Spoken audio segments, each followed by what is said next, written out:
It was a chilly autumn evening when Sarah Collins arrived at Ravenwood Village, a small, isolated town hidden deep within the hills of Yorkshire. With ancient cobblestone streets and houses built of dark gray stone, the village seemed untouched by time. The locals rarely spoke to strangers, and whispers of dark secrets hung in the air like an unspoken warning. Sarah, a journalist from London, had come to Ravenwood to uncover the truth behind the mysterious disappearances that had plagued the village for decades. People would arrive, rent a house, and vanish within weeks, never to be seen again. The first clue came from the old innkeeper, Mr. Howard. "You shouldn't have come here, Miss Collins," he whispered as he handed her the room key. "This place, it doesn't welcome outsiders, especially not those asking too many questions." Sarah smiled politely. "I like mysteries, Mr. Howard. That's why I'm here." He shook his head gravely. "Then you'll be gone like the others." That night, Sarah wandered the village with her notebook in hand. The streets were eerily empty, save for the faint sound of footsteps behind her. But every time she turned, no one was there. At the edge of the village, she discovered the old Ravenwood Manor, a massive, abandoned mansion, shrouded in mist. Locals said the manor was cursed ever since the strange disappearance of its last owner, Lord Edgar Blackthorne, 70 years ago. As she stepped closer to the iron gates, a soft voice whispered from the shadows, "Leave this place or lose yourself forever." Sarah froze. The gate creaked open on its own. Curiosity overcame fear. She entered. Inside, the manor smelled of decay and damp stone. Dust-covered portraits lined the walls, their painted eyes seeming to follow her every move. In the grand hall, she found a faded journal lying on a cracked marble table. The name on the cover read, "Edgar Blackthorne." She opened it. "I have awakened something I cannot control." The first page began. The pages spoke of a secret room hidden beneath the manor, a chamber where Lord Blackthorne had dabbled in forbidden rituals. The last entry was smeared with what looked like dried blood. "They are watching me from the mirrors. I cannot escape." A sudden noise behind her made Sarah spin around. A figure stood at the top of the grand staircase. Pale, Hollow-eyed, smiling. "Welcome home," it whispered, and vanished into the darkness. Heart-pounding, Sarah fled the manor, but outside, the village was different. The streets were warped, twisting impossibly into new shapes. Houses stood where none had been before. The moon hung frozen in the sky. She was no longer in the world she knew. From the mist, shadowy figures emerged, villagers with empty eyes and stitched mouths. Their silence was deafening as they moved toward her. Suddenly, an old woman stepped forward from the crowd. "It's too late, child. You've crossed into the lost realm of Ravenwood." Sarah's voice trembled. "What is this place?" The woman smiled sadly. "A curse, my dear. One that traps the souls of all who seek its secrets. You are now part of Ravenwood forever." Sarah shook her head. no. "I will escape. I will find the source of this curse and break it." The woman's eyes gleamed. "Then seek the Mirror of Shadows. Only it can show you the way out. But beware, the mirror demands a price."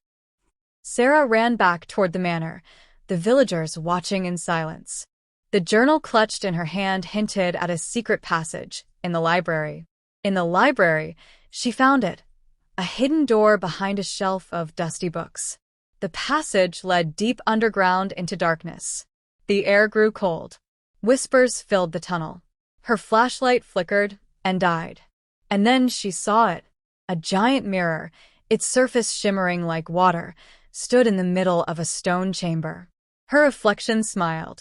But Sarah wasn't smiling. The mirror spoke in a voice like breaking glass. "Welcome, seeker. Will you pay the price for freedom?" Sarah stared at the mirror, heart racing. "What price?" she demanded. The Mirror of Shadows rippled, showing visions, faces of the vanished villagers, their souls trapped within the glass, whispering silently. "To leave this place, you must offer a soul," the mirror intoned. "Your own or another's." Sarah stepped back. "I won't sacrifice anyone." The mirror laughed softly. Then remain here, as they do, eternally bound to the curse.